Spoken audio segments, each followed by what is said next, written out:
Good morning, people. I just landed in your town.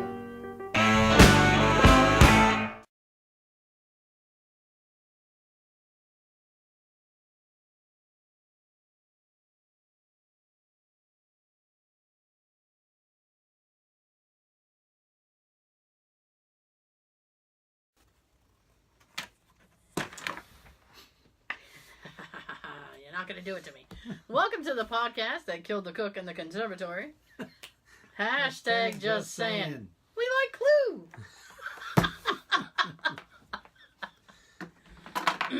Clue. Welcome back. What if Mr. Body killed the cook? Yes! How? Oh. Okay, so this is Us. This is us. This is Tara Ann. Sean.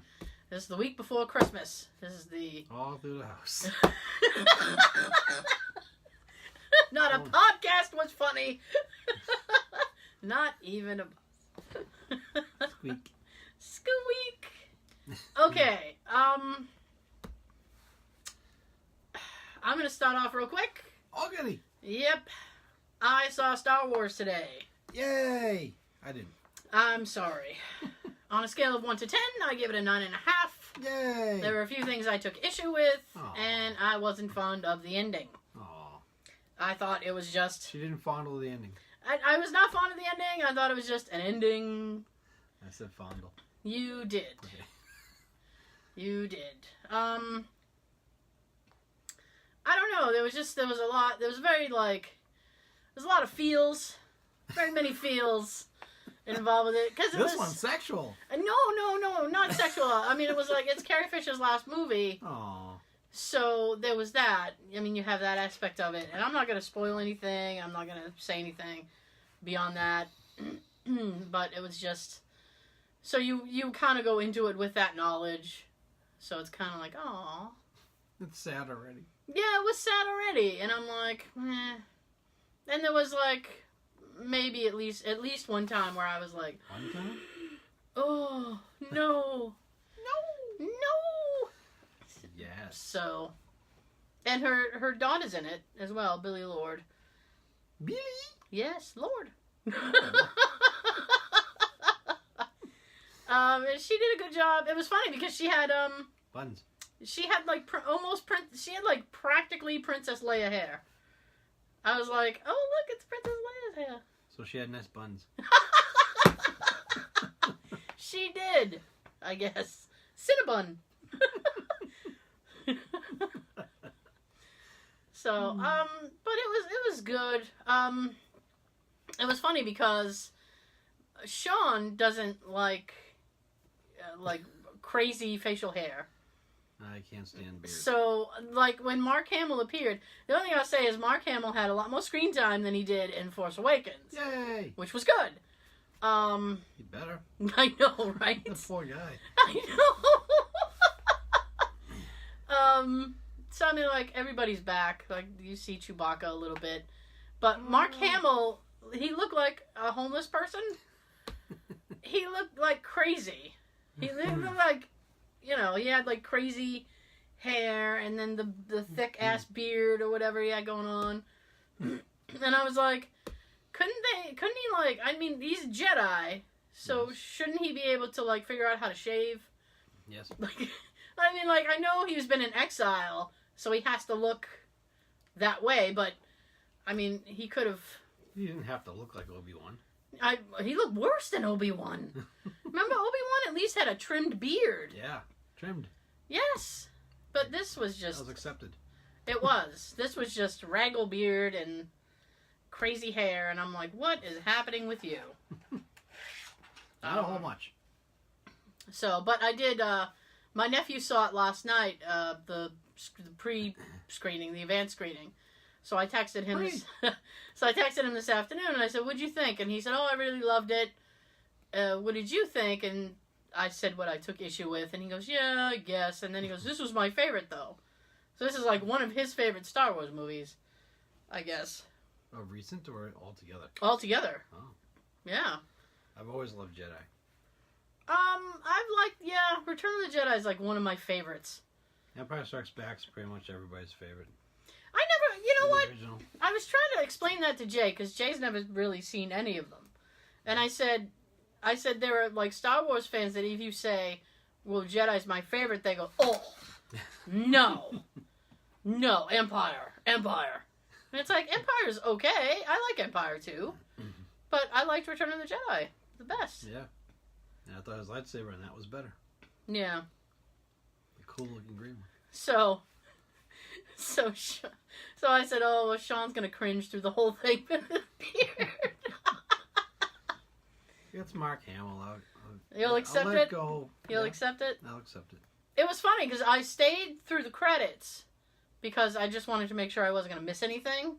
Yeah. So there's nothing after the credits. A lot of people are so quick to get up and leave. Oh, Yeah, it's yeah. over. Yeah. Might not be. But the thing that I noticed is that Mark Hamill, Him. aside from Skywalker, he voiced something. And I don't know what it was because sometimes they just have... Little Easter egg thing there? Sometimes they just have like random characters, but they never like say the character's name. So he voiced something. And I was like, oh, that's cool. I was like, what the fuck character was that? How did I miss it? Was the one there that sounded like the Joker? No. Oh, no, I would have picked up on that right away. Bats. Hello, Bats. I love when he's great as the Joker. But Tim Curry would have been better. I'm sorry. People who disagree, I'm sorry. So that's all I'm going to say about it because I don't want to... I mean, it just came out. I don't want people to be like, no, don't say anything.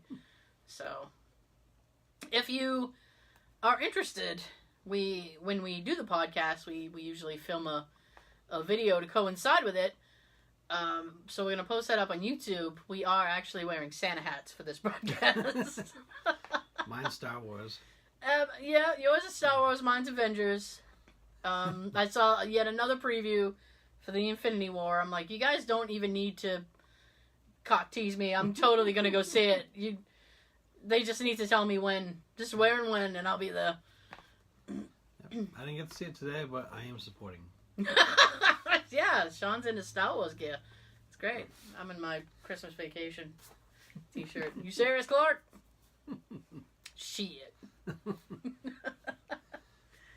I had a very basic week. Nothing really... I'm a basic bitch this week. Nothing fucking... Nothing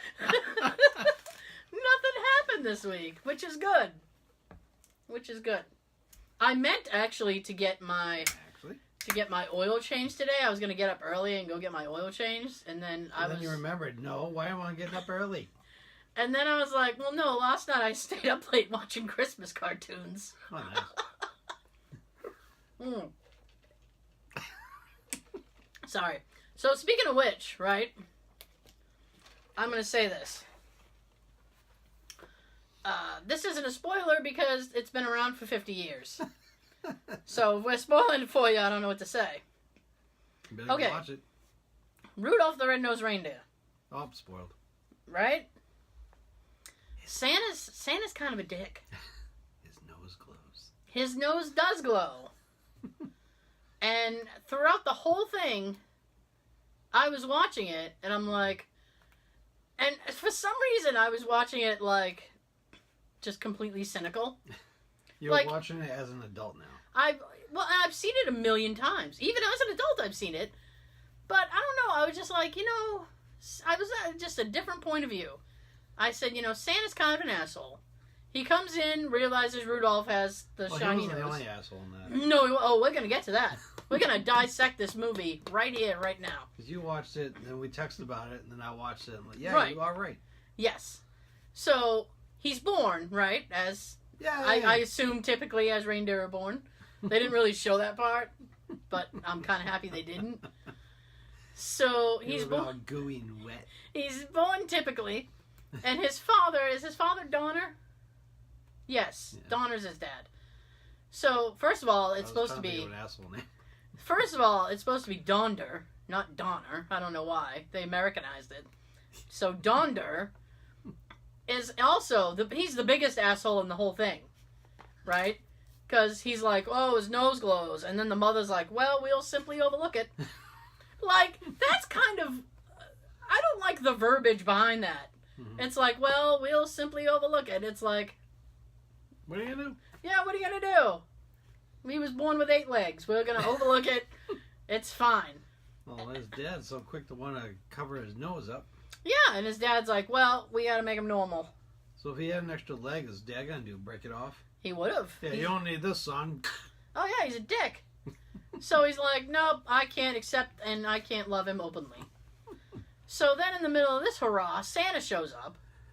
And then he's like, well, he better get rid of that red nose if he wants to guide my sleigh. Mm-hmm. Right? Because otherwise it's no deal. That's when Rudolph's mom should say, excuse me? I know! Okay, now. Fat mother... You son of a bitch. So, his thing, right? So he comes in, and then he's like, well, you know, if he wants to guide my sleigh, he better lose that shiny nose. But my issue is that all these reindeer are coming from, like, there's no surplus of reindeer, right? It's like all the reindeer are coming from existing reindeer. Yeah. So all of the reindeer for his sleigh are fathering new reindeer, which means he's going to have to wait for the next wave of reindeer for these ones to retire. Like when his current staff retires, he's got to accept the next generation. Mm-hmm. And if he doesn't have enough, he may have to take the red-nosed freak. I'm just saying, because you can't be choosy in times of trouble. Yep. Right? He's got to fill all the slots. The slots? The slots. I said slots, not sluts. Sluts are a different movie. So, Rudolph goes and he tries out for the thing, right? And he does great. Because, you know, he's like, oh, I'm cute. And then he flies and he's like, woo, I'm gorgeous. So he's getting an ego because he's full of himself. He's like, woo, I'm cute. So now I'm getting lucky tonight. Yeah, I get to walk her home. Hey, lady, can I walk you home? He's all pimped out. I know a good bush we can go behind. Yeah, we can make out behind the Christmas trees if the snowman don't catch us. Be careful of the snowman's got eyes everywhere. That guy sees everything. He sees everything, and he didn't help at all. He's a creeper. He saw everything. He knew that he was going to... First of all, my issue is that if Santa can, like, know everything, he knew Rudolph was being bullied, and he did nothing to stop it. Well, he did something. Yeah, he was an asshole. Contributed to the bullying. He did. He was a complacent, and he just helped. It was awful. And the snowman knew everything that was going on because he's telling us everything that happened. So he sees everything, and he also does nothing to stop it. Yeah, and then you got the coach. Oh, well, the coach was an asshole. Who was that? Cupid? I forget which one. A Comet. It was Comet. Coach Comet. Because he's a fuck. Right? So Coach Comet is like, hey, you did a great job. And then Rudolph... imitating Don Adams. Yeah. Missed it by that much. So Coach Comet is like, you're awesome. And then Rudolph starts messing around. He's playing with the other reindeer, and then his nose cap comes off. Yes. So now everybody's like, whoa! What is the matter with you? I can scratch. Yes. So they're like, whoa, what's the matter with you? And everybody's freaked out. What the hell is that? I know. They start calling him names, which is rude. And Santa shows up out of nowhere. Of course. And he's like, what's going on here? And then he's like, well, too bad, because you had a nice takeoff. And it's like the best takeoff. He had the best one. He was the best one. Yep. And Santa's like, nope, sorry. You can't be involved because you're weird. Different. Yes. What a horrible moral that is.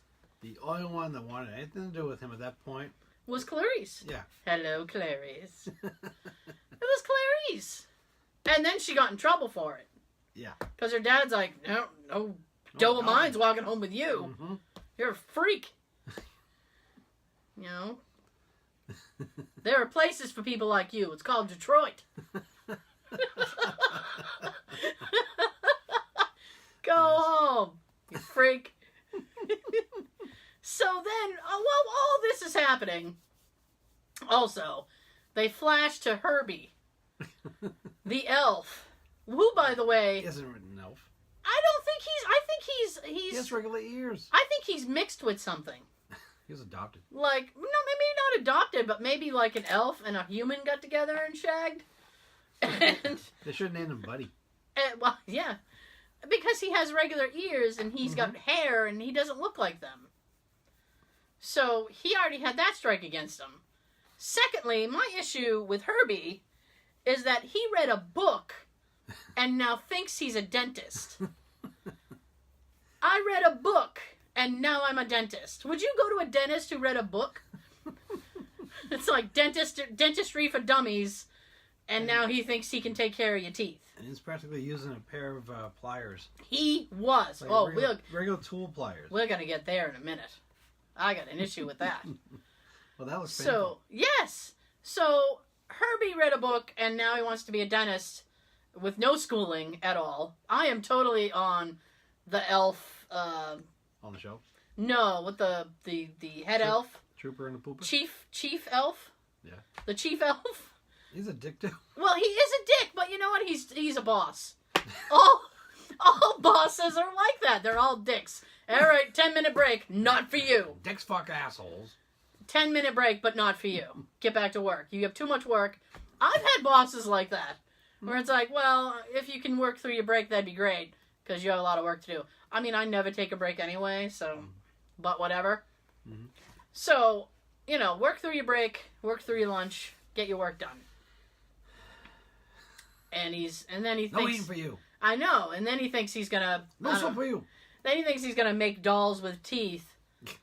And that works out great. Like, why would you want a doll that could bite you? His planning there is horrible. Right? Yes. So then he and Rudolph meet up and they sing a song that they both know. I always fast forward the songs. Oh, the Misfit song? That's okay. And then they're prancing around. They're prancing around. I know I had a hiccup in the middle of my rant. So they're prancing around, and then the abominable snowman comes out of nowhere. Bumble. The Bumble. So they gotta run from him. Now, obviously, He hasn't met up with Luke Skywalker yet, because he No. still has both arms. No, both arms, and he didn't get slept in, like slice him down the middle. Now, this creature is obviously a menace, right? Now, if Santa is magical, how come he didn't take care of this menace?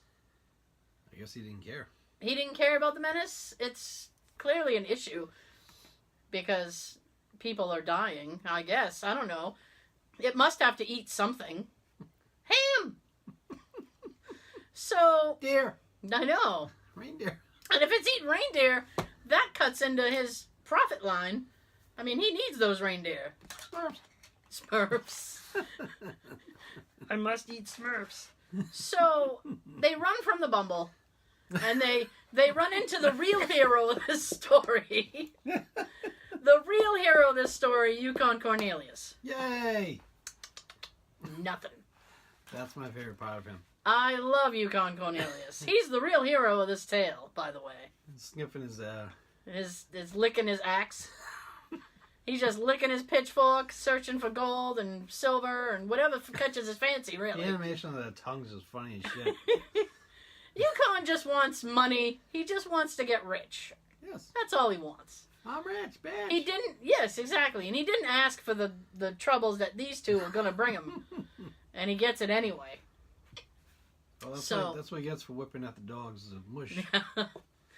Moosh! So, he decides, I'm going to take on these two losers, right? Mistake number one. Yes, it was. So, they have to get away from the Bumble. Rudolph is fucking... I don't know why they just didn't tie a rag to the front of his face or something. Put a hat over his nose or something. Could have. They could have. That was an annoying sound effect, too, for his nose. Oh, the beep! Yeah, the glow. Yeah. So, they go to the Island of Misfit Toys. Here is my issue with this part, right?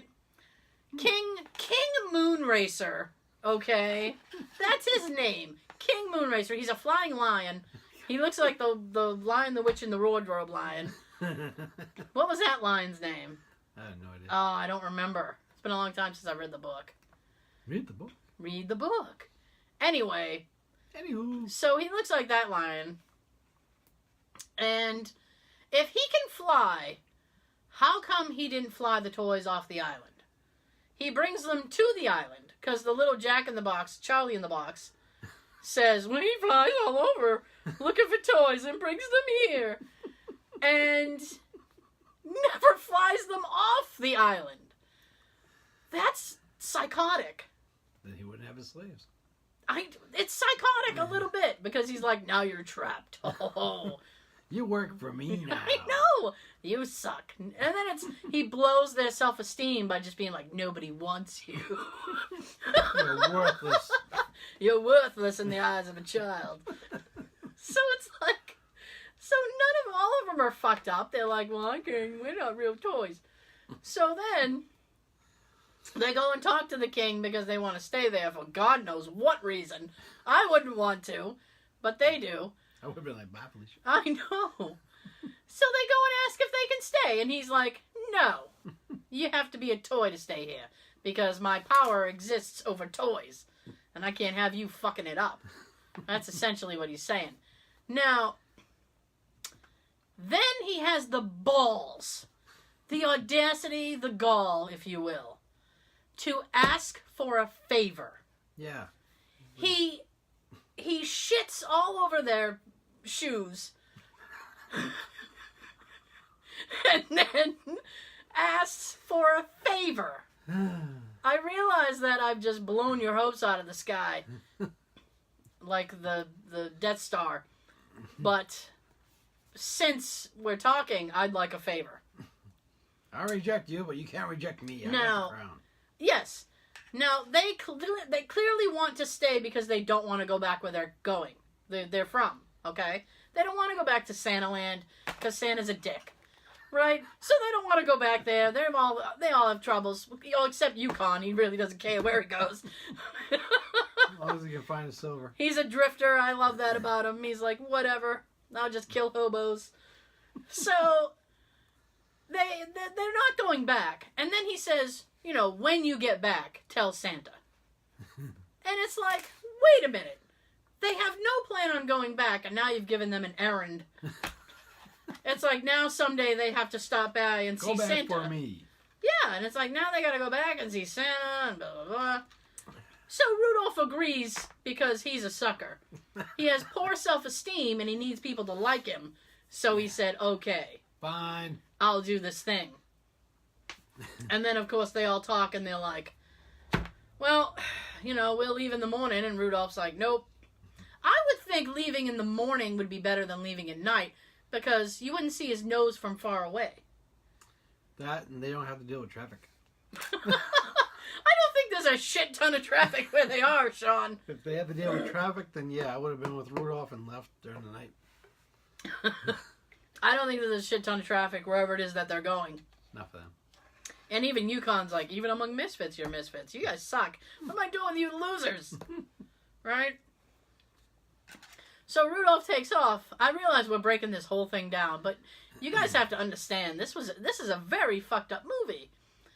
So Rudolph... You really look at it differently when you're older. Yes, so Rudolph takes off. He's like, well, I'm blowing out of here. You guys do your own thing. Yes, that's a very good wind sound. Good for you. So Rudolph takes off, and while he's on the run, he somehow gets older. And he gets older, everybody else looks the same. Right? So now his dad decides, well, Lord knows how long he's been gone. And his dad's finally like, well, I missed a little shit. I need to have someone to abuse, so I have to go find him. She doesn't want to make another, so. I know. I can't touch her or nothing. She won't touch my antlers anymore. Not until we find the first one. I know. So he leaves. She wants to help, and he's like, nope, stay here. This is not for you. And so on top of being a bully, he's sexist.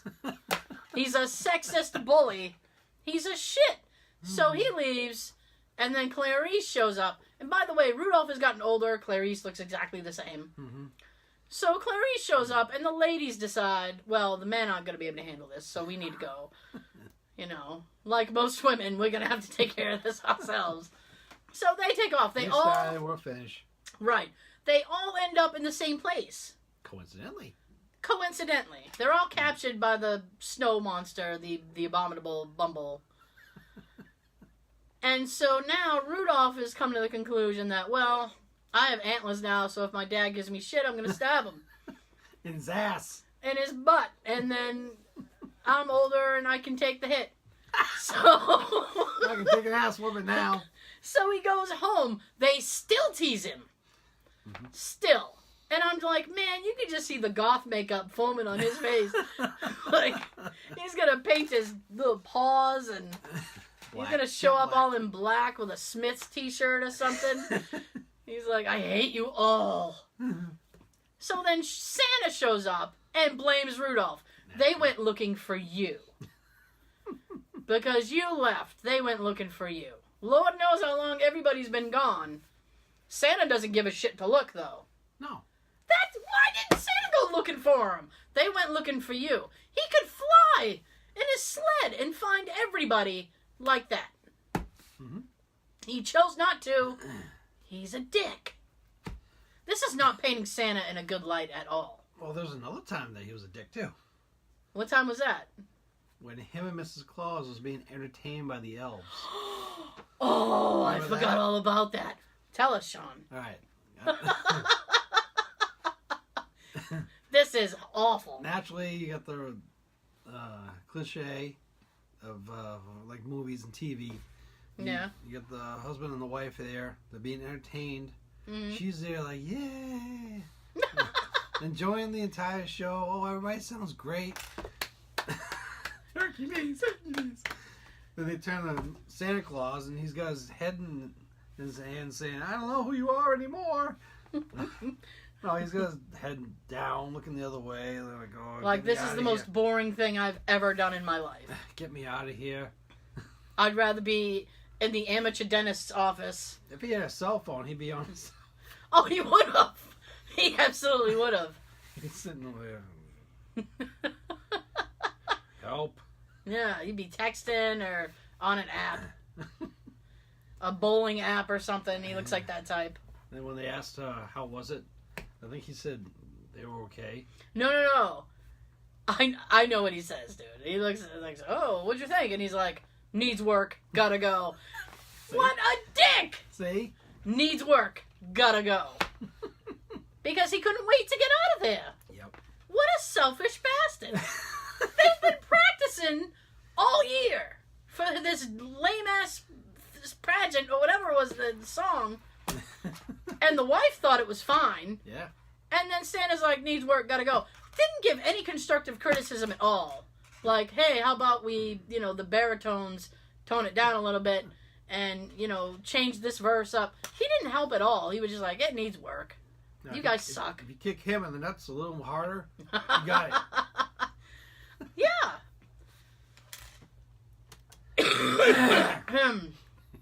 I knew one was coming. And we're on. So that's not helpful at all. So... I never noticed until, watching it as an adult. Yeah? How mean. He's rude. There's so much bullying in this freaking show. There really is. So then, Rudolph shows up, and Clarice or somebody's about to get eaten, and he's like, no! So No! So he sacrifices himself, basically, because the abominable snowman just like, who are you? And he whips him with, a stalagmite or whatever he grabs from the top of the thing, and he's like, bam! So Rudolph's knocked out. He was about to eat Clarice, wasn't he? Okay, I think so. I think so? So now... He was near his mouth. I know. Dangerously close. Dangerous and close to the mouth. So now Clarice is... Rudolph is unconscious. Clarice is crying like, can we all just die now? Basically, she just wants to die now. She's like, why don't we just get it over with? Just open your mouth, we'll all jump in. Eat me. I know. So, Yukon, as I said, the real hero of this story, Yay! shows up. Now, Yukon had a gun. And it's a very similar toy gun that I had. He could have just shot him. Could have. He... Well, pistol whip. I like the pistol whip. Pistol whipping Bumbles all over the North Pole, bitch. So... It's animation. He could have just threw the gun and poof, right off his head. So... him and Herbie contract this plan, and Herbie's outside oinking like a pig. Because apparently Bumble's like ham. Ham. Who doesn't? So when the Bumble comes out, rocks fall on his head, he gets knocked out. And the great plan that these two have constructed is we're just going to pull all his teeth out. Because as we said, Herbie read a book. Now he's a professional. Now he's a pro. And he can now pull out teeth at a great rate because they do that rather quickly. And he can do it without you bleeding once. I know. He didn't have any blood driven down. No blood on his fur. That's a professional job right there. That's a damn good book. So now the Bumble wakes up without teeth. He's horrified. Because he's like, how am I going to eat ham now? That's obviously his favorite. Not the gum everything. I know. So he has no teeth. Yukon's like, this guy's a bitch now. So he goes charging at him. They fall over the thing. Now, we find out 10 minutes later, when Yukon shows up at the big holiday gala, that apparently Bumbles, I don't want you guys to be nervous, Bumbles bounce, apparently. My thing with that is that when he goes over the edge of the thing, with the abominable snow monster, right? Everybody runs to the edge of the cliff, and they all look and they're like, oh, he's gone! Wouldn't they have seen him bounce? They should have. They should have seen him bounce. Unless they bounced and then they just laid there for a little while because they were stunned. And then they just assumed that they were dead. Well, they bounced behind a wall. I don't know. No. You look down and it's like there's some jagged things, and then it's like, okay, well, he bounced, I guess. And watching everybody going over the side. Yeah. The only ones I cared about was the little doggies. Little dogs who were getting whipped anyway. By the way, that might be a happy ending for them. It was going over the edge. The dogs didn't have to jump on them. No, they didn't. I guess they thought they were helping. Well, too late. So, happy ending. He shows up with the Bumble, and everybody's like, "Whoa!" And he's like, "No, he's got he's got no teeth, and he's here to help." So he wants a job. So now, by the way, Santa, who's been a dick through this whole situation, right, realizes that with the storm, can't get nothing done. And realizes that Rudolph, who he shunned through the whole movie, yep, and even said, he would have been great. Too bad. All of a sudden, he wants a favor now. Because he thinks he can pull a favor out of his ass and say, Rudolph, I want your help. And Rudolph says, yes. I would have been like, you're a dick. Since I've been born, you've given me nothing but shit. Fuck yourself. My whole life. Exactly. Go screw, is what I would have said. Screw you, Blue. Ready, Rudolph? Fuck you, Santa. I know. It was awful. Just awful. So, Rudolph does it, and then they stop by the Island of Misfit Toys and pick up those freaks. But you don't see the lion again. We never see the lion again. Good. We shouldn't see him again. I keep wanting to call him Azrael. I don't know why. Azrael the lion? Was that the lion from Lion, Witch, and Wardrobe? I don't know. I don't know why I keep wanting to call him Azrael. That's weird. If you want to call him that. No. Well, it's better than Moonracer, for fuck's sake. So this was our major issues with Rudolph. Is that, my God, everybody's an asshole at the North Pole. A lot of bullying going on up there. A lot of bullying at the North Pole. And everybody wants a favor after they bully you. Like, as if. Yeah. Right. What I have found is that Rudolph is actually far more generous than I am. Because all these people asking for favors, I would have been like, nope. Not at all. I would have. Not at all. My pockets are empty for you. My pockets are empty. Not a favor on me. Start. Yes. Action. Oh my goodness. Last week we started, what is the... Creepy things you never noticed in classic Christmas movies. Right. So we're going to continue that from last week. As we promised that we would. See? Yes. We're starting off tonight with Home Alone 2. Tim Curry! Yay! Tim Curry, whose name is Mr. Hector in that movie. I never knew his name. They never say his name through the whole thing. Wow. I know. It's the concierge, sir. Have a lovely day. Your limousine and your pizza. And a pizza. Love the way his little head moves. Pizza. There's a lot of questionable parenting going on in the first two Home Alone movies. It really is. So it's Kevin's relationship with his uncle that comes across as being particularly odd. The constantly cranky Frank seems to have a real stick up his butt when it comes to young Kevin, unleashing the now classic burn. Look what you did, you little jerk. After he accidentally spills some milk.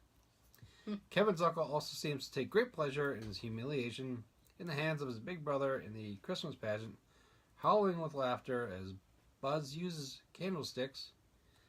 Candlesticks? What is this for? Candles. The air drum on his head during his big vocal solo. His constant passive-aggressive behavior doesn't make Kevin shy, however, quite the opposite in fact.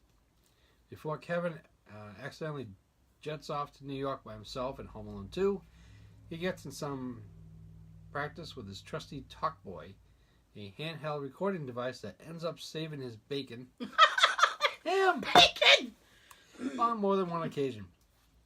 One particular recording that comes in handy is one he makes of his Uncle Frank singing.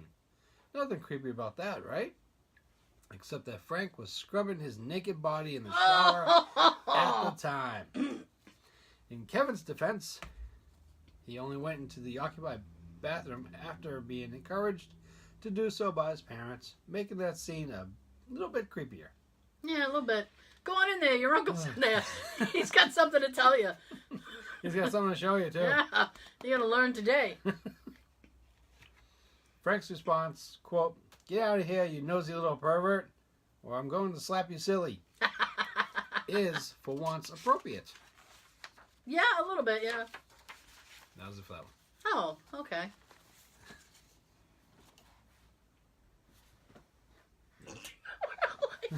Happy holidays. Banner's banning. Yep. Frosty the Snowman's next. Okay. 1969. All right. The Jimmy Durante. All right. I have something to say about this, but go right ahead. Hey, go ahead. Well, no, because I don't want to like. It might say exactly what I'm going to say. Oh. The greenhouse scene always fucked me up. It's like he basically sacrificed himself for that little girl, and I'm like, you should have just walked away. This wonderful tale starts when a seemingly drunk, terrible magician, Professor Hinkle, fails during a magic show that the children's teacher hired him to perform on the day before Christmas. Oh. There are a million questions about that, but what's truly creepy in this movie is how the whole story hinges on the fact that these kids stole this man's magic hat. Yes, we're aware that he had given up and was going to throw the hat away, but he never got the chance because his backstabbing red-eyed rabbit took off, leaving Hinkle to get trampled by the children as they ran outside. As he runs after them to fetch his rabbit and hat. That's when he sees Frosty come to life and say, "Holy shit!" No.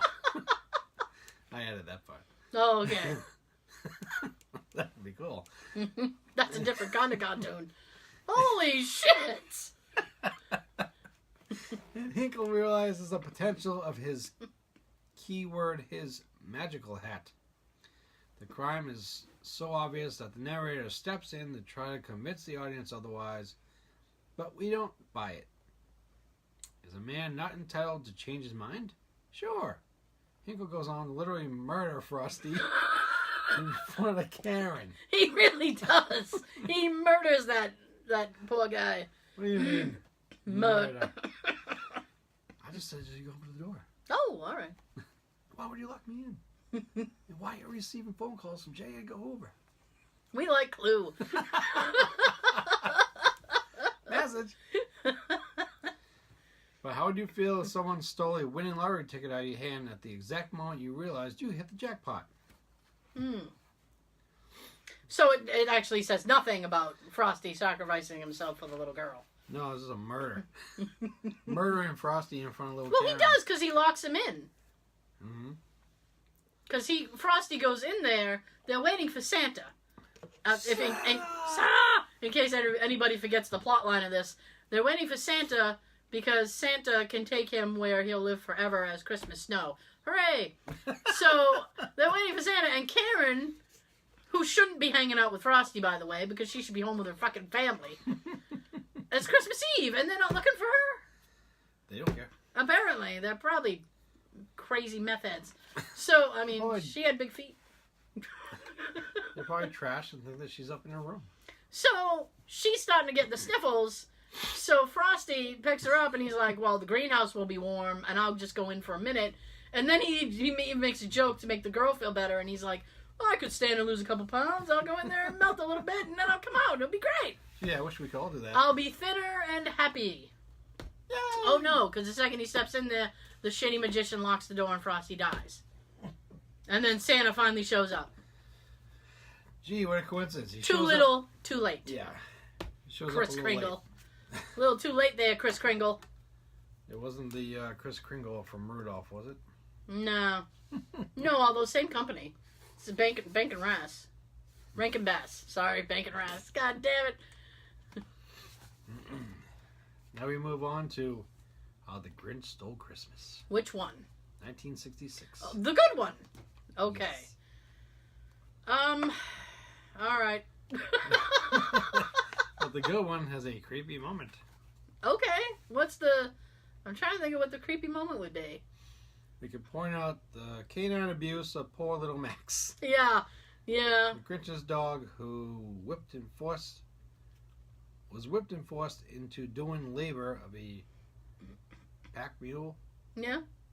Or the fact that the Who's seem to be weird cat people who also have insect-like antennae. Yeah, they're weird. And is Cindy Lou Who an amputee? Why would... Oh, because you can't see her legs? The imaginary is all over the place, but the creepiest thing is how the story undermines its whole moral... What? Sean lost his place. You're at morality. Morality, at the end, yes. There you go. That's where I am. That's where you are. Keep going. Think about it.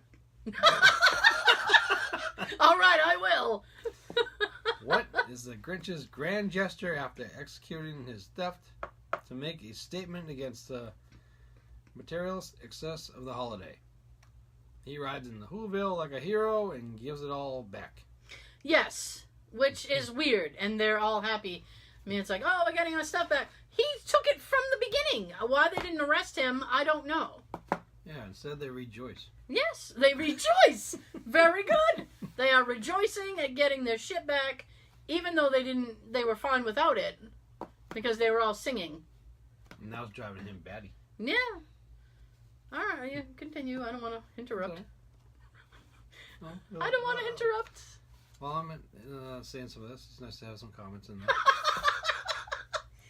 Okay. Secondly, I mean, not only did Max have to pull the sleigh full of shit, Max had to help him sew the costume. Because he's... do a lot of shit. Yeah, he helped him sew. It was awful. Labor camp.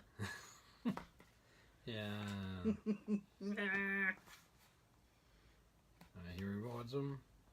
Yeah. Yeah, he rewards them for not caring about material things by giving them back all their material things. Yes. That's like a judge sentencing a pot dealer to a vacation in Amsterdam. We're not really sure the message got through here. And that's it for that. Oh, okay. And the other thing is that they, not only is he like the hero, they make him like the head of their festivities. And he gets to carve the roast beast, which he said he hated from the beginning of the thing. Roast beast is a feast I can't stand in the least. Like, he's just like, I hate all your shit. And then he's involved.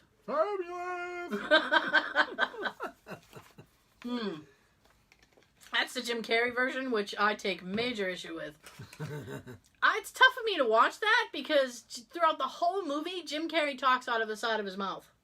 No. He does this weird thing. And it's like, what? Did you have a stroke before this movie? What is your problem? Did your character have a stroke? Exactly. It's like, what is happening? Hello? This is a strange episode. It's all right. All right, here's one that we haven't seen. What is it? Miracle on 34th Street, 1947. I have it. You have it? Yes. Have you seen it? I like that movie. Yes. Oh. The black and white version, yes. As a matter of fact, Jay's never seen it. We just watched it the other day. Which one's one we haven't seen? I don't know, Sean. What haven't we seen? I thought there was one that we haven't ever seen in our lives. Oh, It's a Wonderful Life. Oh, I've never seen that's It's a what I'm Wonderful thinking Life. about. That's what I'm thinking about. Okay. I'm getting my Your black and white films confused. yeah, my classics. Most of this movie is very ridiculous. Yeah. You have to just laugh at the silliness of it all. A real-world trial over the true identity of Santa Claus. Come on. But there is one moment where Kris Kringle actually beats the Macy's personnel counselor in the head with his cane. Yeah, that part's funny. That's shocking, not only because of the inappropriate violence. Okay, I'll add a PS, but keep going. But also because it takes place in front of a group of kids. No, it doesn't. Keep going. Were you all little good boys and girls this year? Yes, Santa. We swear it. Just please not in the face. No, Santa, not in the face. Oh, that was in quotes. And wait, what kind of department store is psychoanalyzing its employees anyway? This movie is even weirder than we thought. Okay, he hits the guy who's like supposedly... Alright, so it takes place at Macy's, right? Yes. Now, I know. Now the guy that is supposed... Like, he tries to pass himself off as a psychiatrist, like a competent psychiatrist, but he's not there for that. He's meant to just do it like employee evaluations or something. Has nothing to do with psychiatry. And the reason that Santa goes and bonks him in the head is because he was like... There's like a 17-year-old kid there, and he likes to play Santa and stuff, and so he would go and see the psychiatrist every day, and he was telling him that he has psychological problems because he wants to play Santa and stuff like that. So Chris, his name is Chris through the whole, it's because he's Kris Kringle, gets pissed because he's just a kid, and so he goes into him and he's like, first of all, you're passing yourself off as a psychiatrist, and you can't even psychoanalyze this kid. He's just a kid, and you're an asshole. Essentially, that's what he's saying. A lot of assholes around. Yes, and the guy's like, well, I want you out of my office. So he's like, well, you won't listen to anything but this. And he clocks him in the head. And he's like, peace out. So he leaves, and then he gets in a lot of trouble because he hit the guy. And that's why he goes on trial, actually. Actually? Ho ho!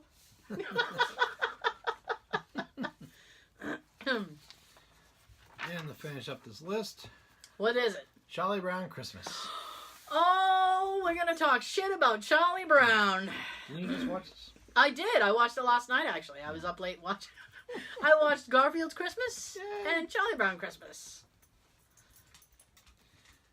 The whole symbol of Christmas spirit in a Charlie Brown Christmas is Charlie's sad little tree. I don't know about that. You know, the one that the other kids hate and mock until they dress it up with Snoopy's lights and ornaments. This, for some reason, makes Charlie Brown happy despite the fact that he was previously disgusted by the exact adornments when they were on Snoopy's doghouse. Mm-hmm. I probably should say ornaments. But it's spelled there, adornments. Mm-hmm. When they were on Snoopy's house because they represented the commercialization. Yeah. Yes. Commercialization of Christmas. Not to mention the Viking and Egyptian use of evergreen boughs and palm branches to worship various gods. The Christian use of the tree for thousands of years. Yeah, that makes sense. So when the kids could care less about Christmas until they make the beautiful tree with store-bought goods, they're basically engaging in... My God. Yeah. Keep going, Sean. I know where you're going. Basically engaging in pagan nature worship with a little capitalism tossed into the mix. People against goodness and normalcy. Did we mention that the whole special was commissioned and broadcast on behalf of the Coca-Cola Corporation? That's true, actually. Yes. Actually. But that's not really relevant. Because that's a company that never made a dime off this selling Christmas, right? Okay, a couple things with this. Number one... They keep using these big words that throw me off when I'm trying to read smoothly. Oh my goodness, I'm sorry, Sean. Number one, I don't believe it was the Vikings who brought the trees in. I believe that was a German custom. And they would bring in the Christmas trees because, the evergreen specifically, because they were the only things that could last through the winter. And anyway, I'm not going to get into a whole Christmas history with you, because that's kind of boring. But what I will say is that, first of all, we actually watched it last night, and then my husband goes, "How come Lucy's being nice to Charlie Brown?" And I said, "What do you mean?" And he goes, "She gave him the directing job, the job to direct the Christmas play." And he goes, "She's normally an asshole to him." And I said, "Well, 'tis the season." I was like, even Lucy's got to be nice once a year. I said, she's trying to get Santa points. But it ends up not going well anyway. They're usually douches. Now, I have trouble because I think they're doing the nativity play, because she's passing out scripts and little costumes, and it's like, oh, you're a shepherd, you're the innkeeper, so obviously it's the nativity play. Not one person was Joseph. Not one person was Mary. These were not cast. I don't know who was going to be those characters. Yeah, I know. The part about the Coca-Cola was true. There's in the beginning when Snoopy's skating. Originally, he throws Linus onto a Coca-Cola billboard. That's true. And this whole thing came together like really quickly because Bill Melendez basically said yes to the network and then went to Charles Schultz and said, "We're going to do a Christmas cartoon." And he's like, "We are?" And he goes, "Yep, and you're going to write it." And he's like, "Oh, okay." And that famous scene with Linus where he's on the stage and he goes, "Lights, please." And then he does the whole piece from the Bible. When they finished it, and they literally finished this cartoon like a day before it was supposed to air. And the network hated it. and they said it wasn't going to do well and would only air once, and it's awful. And they especially hated that scene. Of course. And Charles Schultz had to fight to keep it in because they wanted to take it out. And he said, no, it's staying in because, it's Christmas. Essentially. Will you stop that? I know. So No. So he had to fight to keep it in. I respect that because some people would just be like, okay, you cut it. You're the boss. And he was like, nope. Cut it and it's not airing at all. Fine. Yep. So they said, all right, and figured it would just air once. I think it celebrated its 50th anniversary either this year or last year. Yeah. Take that. Indeed. But, yeah, I mean, he complains through the whole thing about commercialization. And then he's like, well, that's great. My tree is pretty. My tree's pretty, and we're all going to sing. Loo, loo, loo, loo, loo, loo. Oh. Hang on a second.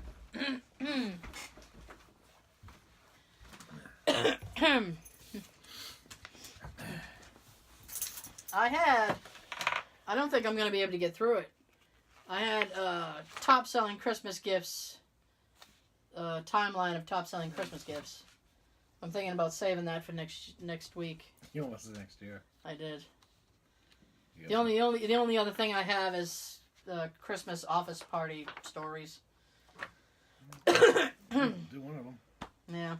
And maybe throw in the thing about your parents. Oh, the Hemming and Hawing! I had to tell that story right now. Thanks for the remind. So, that was good.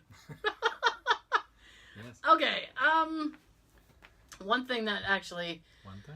Yeah, actually. A lot of clue things going on during this episode. Alright, so one thing that happened earlier this week, and I died laughing, and then I came back to life. I was at my parents' for dinner, and I was there on Monday night. So, I'm trying to figure out, I'm trying to figure out the best way to walk you through it. So, my dad normally sits at the end of the table, right? On Sundays, I sit next to him, and then other people sit around the table. My parents have a really, it's way too big for the room that it's in, dining table. Is it one of those tables like Clark Griswold's Boss on Christmas Vacation have? Yes, my mom actually calls it... Table. My mom actually calls it the Jesus table. Because it looks like they'd have the Last Supper at this table. Right? So... on Mondays, I usually sit at the end because I need to get out because I'm going home or to your house, depending upon the Monday. So, so I'm sitting at the end. My mother is sitting where I normally sit on Sunday, which is the place right next to the other end. Now, my mother has bad knees and bad hips. My mother doesn't move very well or very quickly. So my dad had just gotten home. And he went to wash his hands, and he went to get a drink. And so my mother is waiting for him to sit so she can sit. Because once somebody sits down, nobody's getting past them. That's how close-knit the whole setup is. So she's waiting, and then she becomes, impatient. And she's like, hurry up, Bob. Robert, sit down. So he, comes, scurrying in the room. And he gets to his seat, and my mother finally sits down. So we start kind of eating dinner. We're just sandwiches, so we were making sandwiches. So my mother looks, and there's a napkin in front of my dad. So she goes, you only got a napkin for yourself? Why didn't you get some for the whole table? And he goes, well, I was going to get some for the whole table, but you were sitting there hemming and hawing, so I had to sit down. Hemming and hawing. Hemming and hawing, so I had to sit down. So I started laughing my ass off. And I said, I will go and get the napkins. So I went and got the napkins, and I came back, and I put a stack on my end, and then a stack on their end, and I said, nobody needs to hem and haw. There's plenty of napkins for everybody. And I teased him for the rest of the night. And I was like, that is such an old-fashioned expression. And he said, well, it's not that old-fashioned. And I said, no, it is. I was like, you hem and haw in your dungarees. It's like, it's fine. Hemming and hawing over there. In your dungarees, yes. He was just shaking his head. I teased him the rest of the night about it. He was like, it's not that weird. I was like, no, it's weird. You can remind him something. Yeah, I probably should. Should. Tell him I talked about it on the show. He'll be so pleased. You did what? Why? Because it's funny. You give us good ammo. I know. It's so ridiculous. What are we going to have for you next week? I should videotape them someday. I keep telling them I'm going to do that. Just bring a videotape. Because they're just ridiculous. It's funny because it's like they argue, but it's playful, so it's weird. And it's weird. They're weird. Sitting over there hemming and hawing. Oh, and this was great. I was supposed to go to the office Christmas party this week. Oh, yeah. It got canceled. I was happy about it, actually. Actually, I was thrilled. But not your coworkers. No, some people hemming and hawing about it.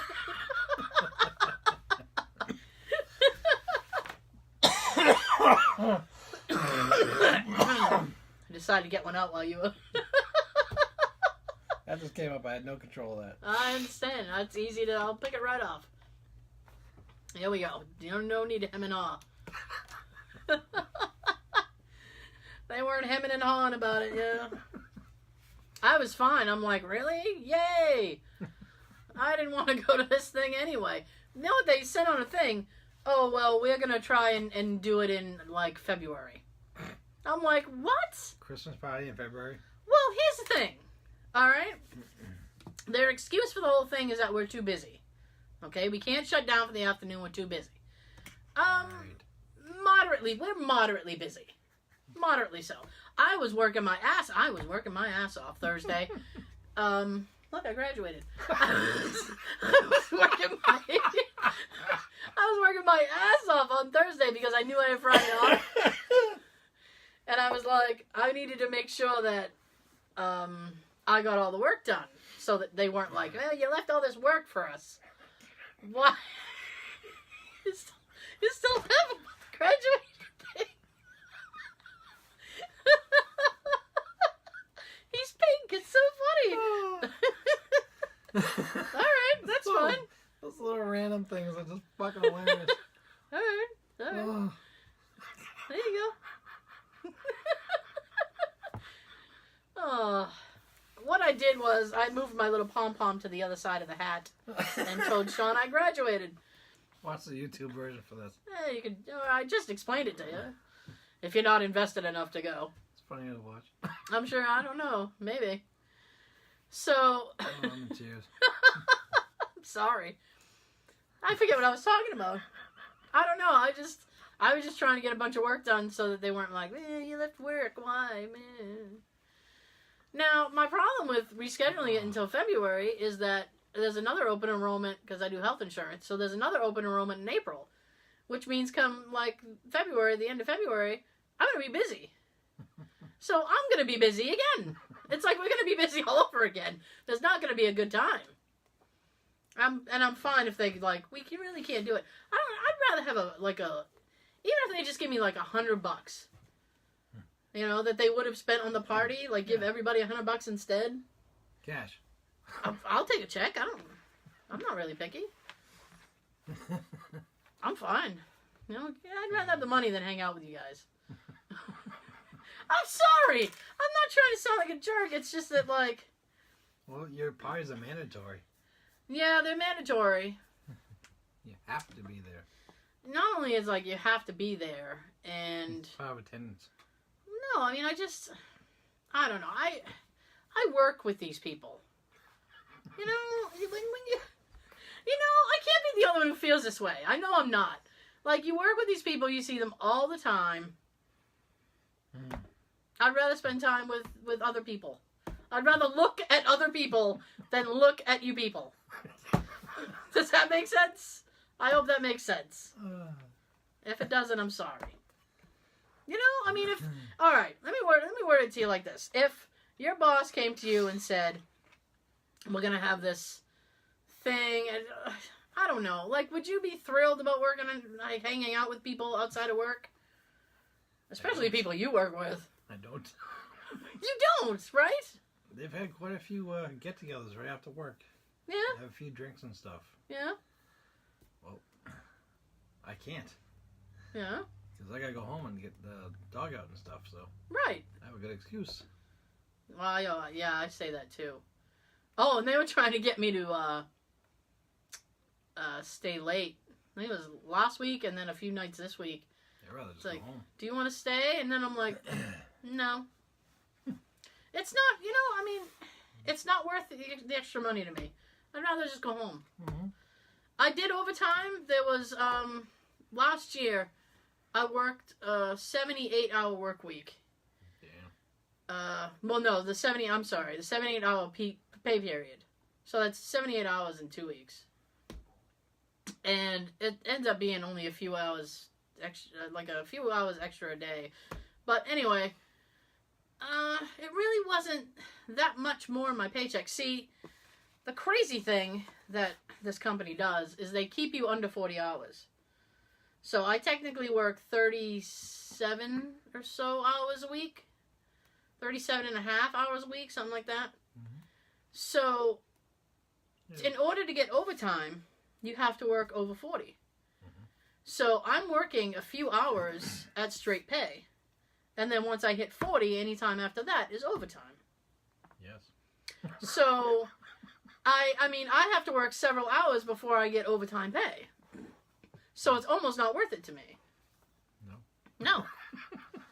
And I don't even know if they're working Saturdays or not. I'm way too fucking busy right now for that. You don't even want to hear that. I don't even want to hear, anybody want to work Saturday? No. Me and my dungarees are not coming in. You guys can sit here and hem and haw all day. I will not be in. I have shit to do. Remember how they used to always try to talk you into it? That was a different boss, too. Mm-hmm. I used to try to work one or two. And you know what? I mean, to me... That wasn't enough for them. No, it never is.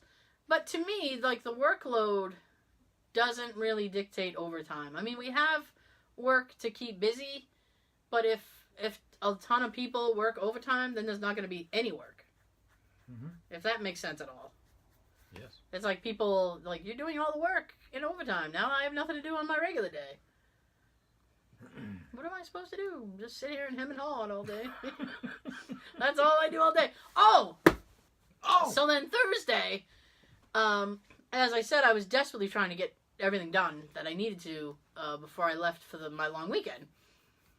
And I had about 10 minutes left. It was about 10 minutes before I was going to go home.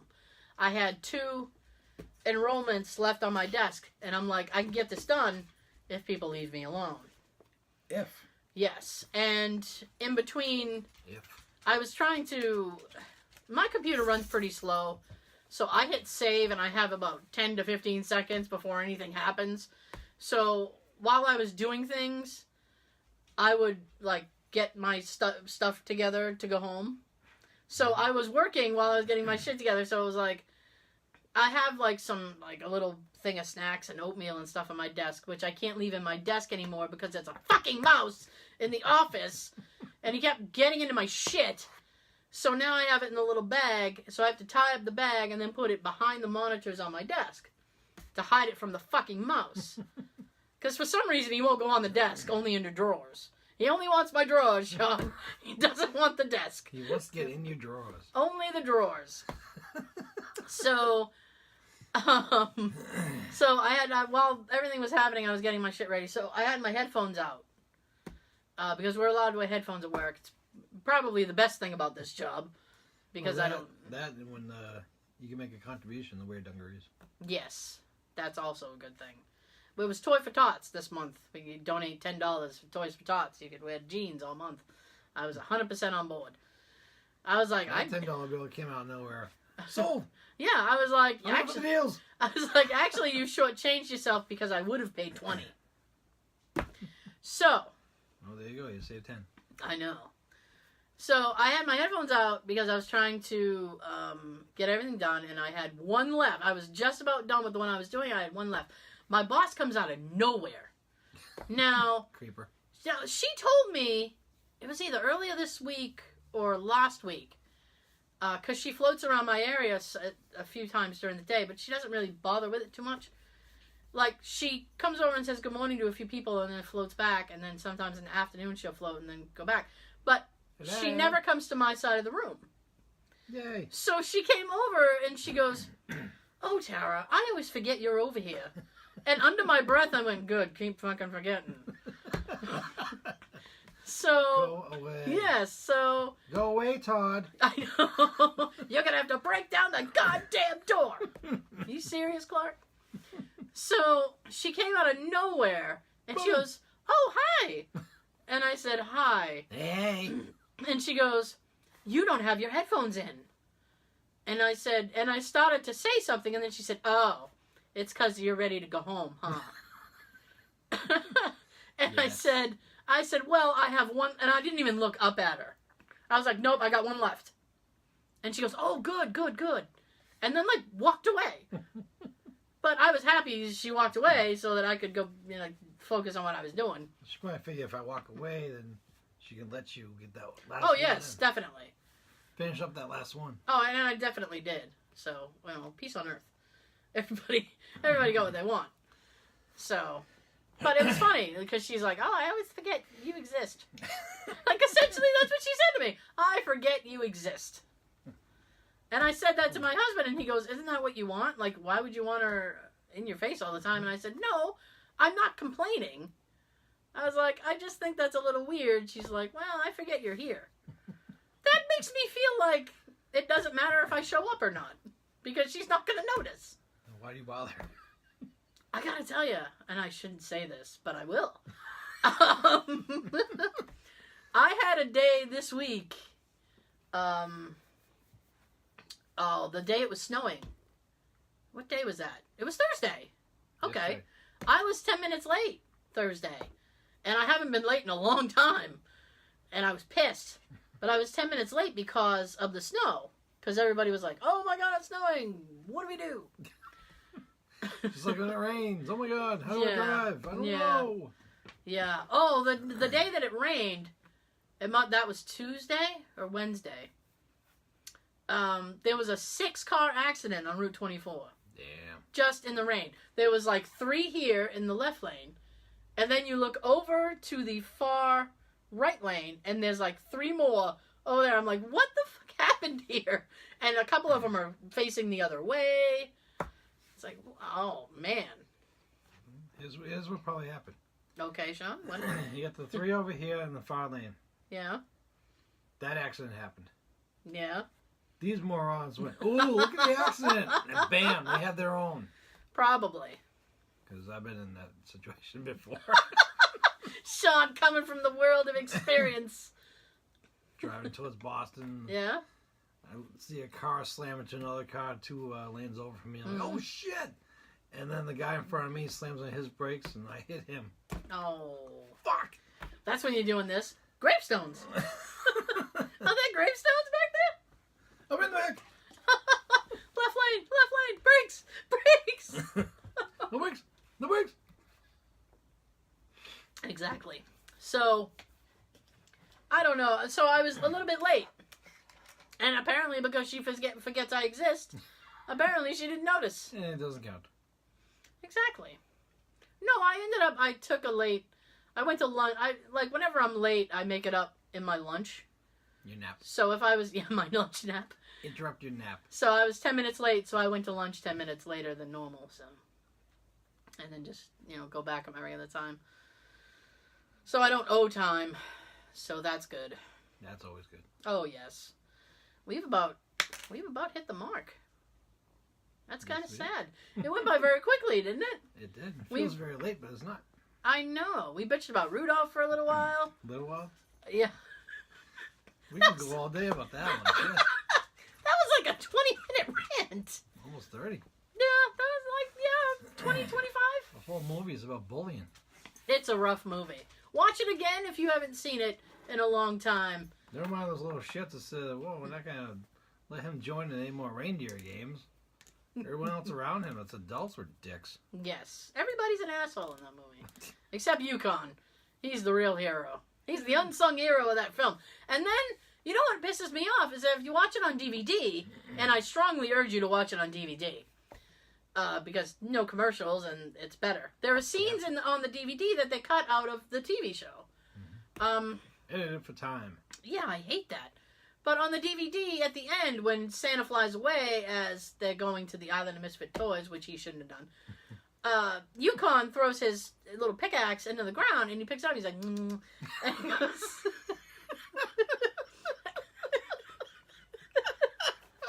and he goes, ooh, peppermint! And he's like, I found a peppermint mine! I'm rich! So, apparently, his list was silver, gold, and peppermint. And now, it's on Santa's property, so I would think Santa would be the one who'd be rich. Yes. But they'll have to battle that out in some kind of court. They'll have to go to... Christmas court? They'll have to go to North Pole Hall. North Pole Hall? And check the blueprints for the property lines. See who gets it. That's a sequel I want to see. Yukon versus Santa in People's Court. Judge Judy taking care of that shit. What's your name? Sit down. I didn't ask. All right, you guys. So join us next week. I'd like to tell you what we're going to talk about, but actually, you know what? We're going to talk about like toys, like Christmas, last Christmas episode of the year. She's got some notes here. We're going to do that. Go over some Christmas toys, stuff that we got when we were younger. Absolutely. Movies. Sure. Big show. Everything Christmas. Big show. Tune in for that. That's next week. So thanks for joining us.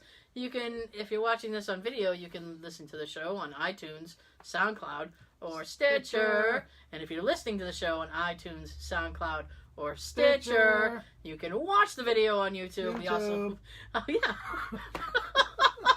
I'll go slower next time so you can jump in on that. We also have a bunch of location videos. They're fun to watch. And we're planning on a fun little one that we're going to throw together for you. Hopefully, yes. TikTok. So I'll mention that soon and look for that. Yes. So I'm gonna shut up. I'm gonna ho myself over here. Oh, you gonna graduate too? Sean graduated too. Yay! So I'm gonna shut up. Sean's got something to tell you. Ooh, I'm out of frame. I'm not out of frame. No, I'm out of frame. You stop hemming and hawing. No, everything. Ho ho ho. Hem and haw.